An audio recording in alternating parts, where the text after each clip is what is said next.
Assalamualaikum warahmatullahi wabarakatuh. Perkenalkan, nama saya Wiwi Dwi Rahayu, CGP Angkatan 11, kelas 11B dari UPT SD Negeri Sawantara 2, Kecamatan Kanikalo, Kabupaten Blitar. Di sini saya akan memaparkan demonstrasi kontekstual modul 1.3. Penerapan inquiry apresiasif.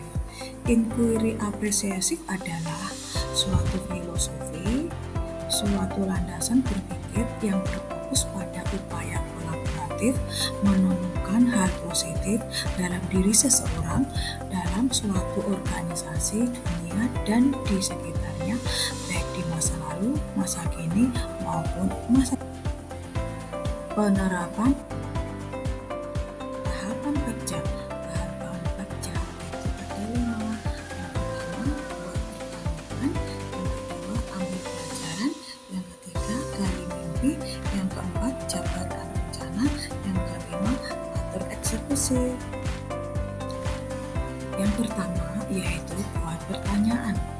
Pada tahap ini kita merumuskan pertanyaan sebagai penentu penelusuran terkait perubahan yang diinginkan atau kita impikan. Yang kedua, ambil pelajaran. Di tahap ini kita mengumpulkan pengalaman positif yang telah dicapai di kelas maupun di sekolah, serta pelajaran apa yang didapat dari hal-hal positif tersebut.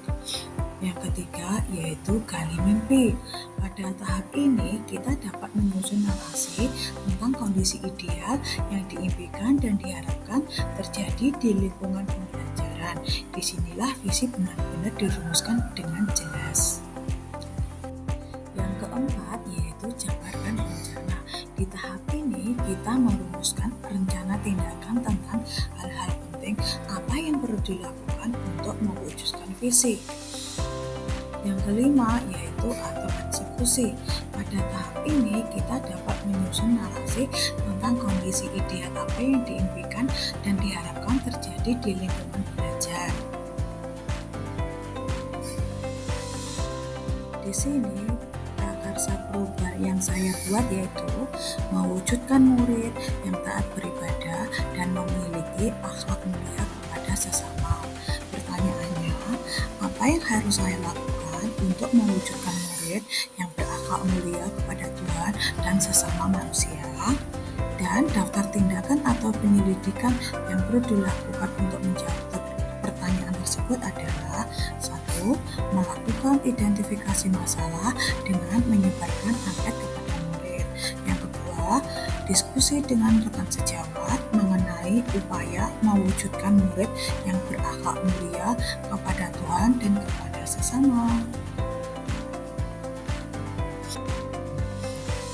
Yang kedua yaitu ambil pelajaran. Pertanyaannya, siapakah orang yang pernah mengembangkan dalam mewujudkan murid yang berakhlak mulia kepada Tuhan dan sesama manusia? Yang kedua, aktivitas apa saja yang dilakukan dalam mewujudkan murid yang berakhlak mulia kepada Tuhan dan sesama? Nah, daftar tindakan penyelidikan yang perlu dilakukan untuk menjawab pertanyaan yaitu: yang pertama, mencari tahu orang yang pernah mengembangkan upaya mewujudkan murid berakhlak mulia kepada Tuhan dan sesama. Yang kedua, mencari tahu upaya apa saja yang dilakukan untuk mewujudkan murid yang berakhlak mulia kepada Tuhan dan sesama manusia. Yang ketiga yaitu gali mimpi. Pertanyaannya, apa kebiasaan baru yang akan terjadi jika terwujud murid yang berakhlak mulia kepada Tuhan dan sesama manusia? Yang kedua, hal baru apa yang akan bisa ditemui setelah terwujudnya murid yang berakhlak mulia kepada Tuhan dan sesama manusia? Sedangkan tindakannya: 1. Membuat gambaran atau narasi apabila murid sudah mampu mewujudkan akhlak mulia. Yang kedua, sebagai guru saya akan lebih mengapresiasi sikap baik murid. Yang keempat yaitu jabarkan rencana. Pertanyaannya: 1. Apa yang bisa saya lakukan untuk mewujudkan murid yang berakhlak mulia kepada Tuhan dan sesama manusia? Yang kedua, Apa tindakan yang dapat mendukung upaya mewujudkan murid yang berakhlak mulia kepada Tuhan dan sesama manusia? Sedangkan tindakannya adalah: 1. Membuat daftar pertanyaan mengenai sikap murid sehari-hari. Yang kedua, melakukan komunikasi dengan wali murid terkait sikap murid di rumah. Yang kelima, yaitu atur eksekusi. Pertanyaannya: 1. Siapa yang dapat memberi masukan terhadap upaya yang saya lakukan?